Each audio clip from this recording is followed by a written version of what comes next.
Details this morning, a girl bitten by a rattlesnake is now out of the hospital, thankfully.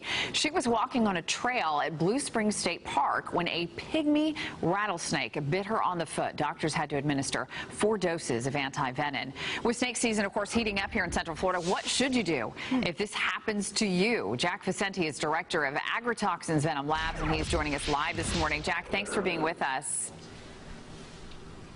Good morning. Good morning to you. So let's talk about this, because this is something we are going to be seeing a lot more of right now, especially because it's so hot and dry. Does that generally bring the snakes out? Well, the heat brings the snakes out. Of course, people are more active in the summer too, and we have a lot of construction and subdivisions, so things are moving and working into the snake bite season, if you will.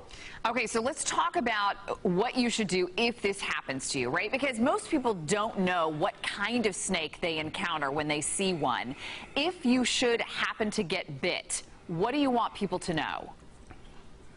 The best thing to do is, your best tool is a cell phone to take a picture of the snake real quick. Don't try to kill it or capture it. Do not bring it to the hospital with you, and head to the hospital right away. Call 911. The only specific treatment for snake bite is anti-venom. It needs to be administered in a hospital.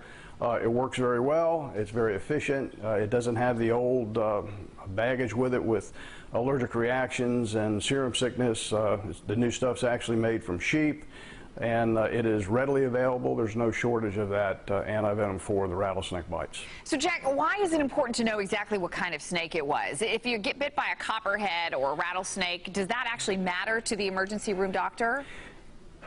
Well, it's best to know. However, there's one anti-venom for Florida or North America for all the rattlesnakes, water moccasins, and copperheads.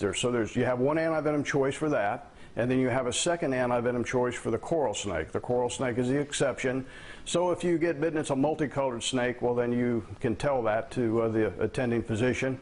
And then when you get to the hospital, we also recommend to contact the Poison Control Center to help the attending physician with a snake bite emergency. They can put the physician in touch with experts. That we have quite a few experts here in Central Florida, Venom 2 up there in Lake County, that are available to assist in a very complex poisoning. Jack, what do you look for when you're out hiking or working in the yard? Because you're the expert on this. What are you always very careful of? Well, you know, avoidance is the big thing. Number 1, wear shoes. Number 2, don't put your hands or feet anywhere where you can't see them. Don't walk through heavy brush. You're subject to step on a snake. And when you're out hunting or hiking or, you know, walking around in the woods, look down. And those little pygmy rattlesnakes are one of the harder ones to see because they're small and they blend in. But if you got flip-flops on and step on a venomous snake, you're in trouble, as you are with bare feet. Shoes will help. Clothing helps. Working around the house, gardening. This is a summer season. People are out there, you know, cleaning up, trimming, doing yard work. Don't put your hands in the mulch. Use gloves. A coral snake can't bite through a glove. It's got a very small fang. If you got to work behind any vegetation, use a rake to get stuff out of your way, and just keep an eye out. Avoidance is the number 1 thing. Absolutely. Do not try to attempt to kill it. Okay, yeah, leave that to the experts, that's for sure, or they will find somewhere to put the snake so that it's in a safe place. That's always a good bet, too. Jack FACENTE, always great to talk to you. Thank you for your expertise this morning. It is much appreciated.